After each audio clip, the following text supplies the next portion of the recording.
วันที่7 ตุลาคม 2025 ผ่านมาอยู่ห้องประชุมสถาบันค้นคว้ากสิกรรมป่าไม้และพัฒนาชนบท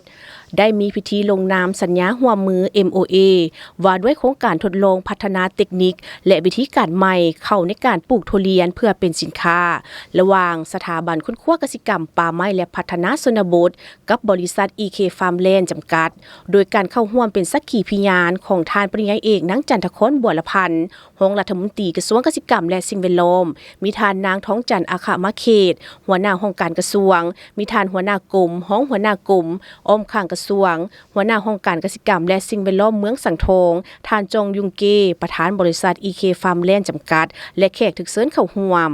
จุดประสงค์ของการลงนามสัญญาร่วมมือในครั้งนี้เพื่อจัดตั้งปฏิบัติโครงการทดลองพัฒนาเทคนิคและวิธีการใหม่เข้าในการปลูกทุเรียนเพื่อเป็นสินค้าและเพื่อนำใช้ผลการค้นคว้าของศูนย์ค้นคว้าพืชผักและไม้แห้มากมาพัฒนาทางด้านเทคนิคในการยกสมรรถภาพและลดพรต้นทุนการผลิตร่วมกับชาวเกษตรกรตัวแบบในการปลูกขยายต้นทุเรียนให้มีอาชีพที่มั่นคงและสร้างรายรับให้แก่ประชาชนในพื้นที่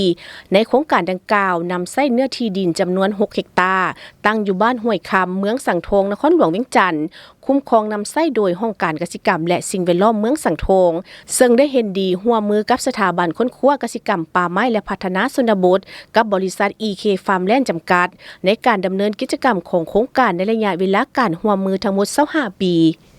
ในพิธีทานปริญญาเอกนางติ๊กนวลทวงศ์ห้องหัวหน้าแผนกสังรวมก็ได้ขึ้นผ่านข้อตกลงของรัฐมนตรีว่าด้วยการอนุมัติให้สถาบันค้นคว้ากสิกรรมป่าไม้และพัฒนาชนบทเซ็นสัญญาร่วมมือกับบริษัท EK Farmland จำกัดเพื่อทดลองพัฒนาเทคนิคและวิธีการใหม่เข้าในการปลูกทุเรียนเพื่อเป็นสินค้า